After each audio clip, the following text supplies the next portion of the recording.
The telegram arrived on a bleak London morning, its urgent message casting a pall over 221B Baker Street.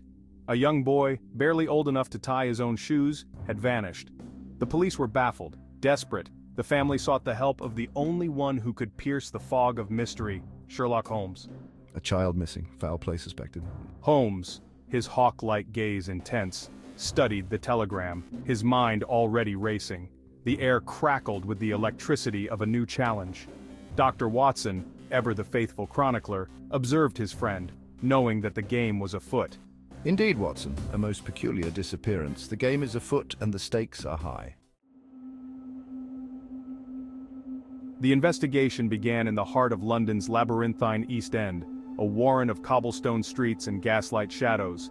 The missing boy, Thomas Ashton, had vanished without a trace from a bustling market square. Holmes, a master of observation, moved through the throngs of people, his eyes missing nothing. He questioned witnesses, his sharp mind dissecting their every word, searching for inconsistencies, for the smallest detail that might unlock the mystery. He loved to draw. He said he wanted to be brave like the knights in his storybooks. The boy's parents, their faces etched with worry, could offer little help. Thomas, a quiet, imaginative child, had wandered off while his mother's back was turned for a fleeting moment. The bustling marketplace, a cacophony of sights and sounds, had swallowed him whole. Days bled into nights as Holmes relentlessly pursued every lead. The police, initially skeptical of the eccentric detective's methods, were now forced to acknowledge his uncanny ability to unearth clues they had overlooked.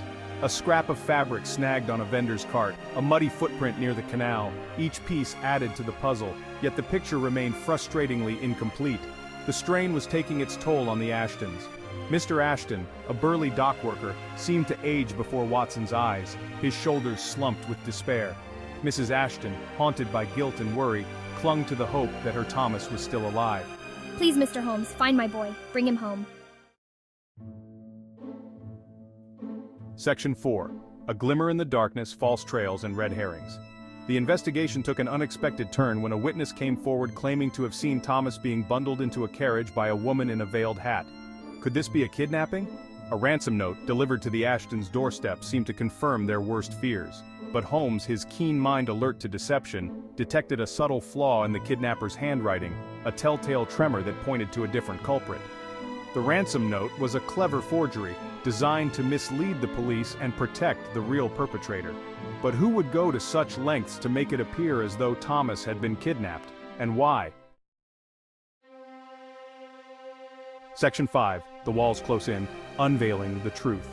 The answer, when it finally came, was as shocking as it was heartbreaking. Holmes, piecing together the seemingly disparate clues, uncovered a web of deceit that struck at the heart of the Ashton family. The woman in the veiled hat was not a kidnapper but a savior, a compassionate soul who had taken Thomas under her wing. But why? The answer lay in Mrs. Ashton's past, a past she had desperately tried to keep hidden. Years ago she had fled an abusive relationship, taking her infant son with her.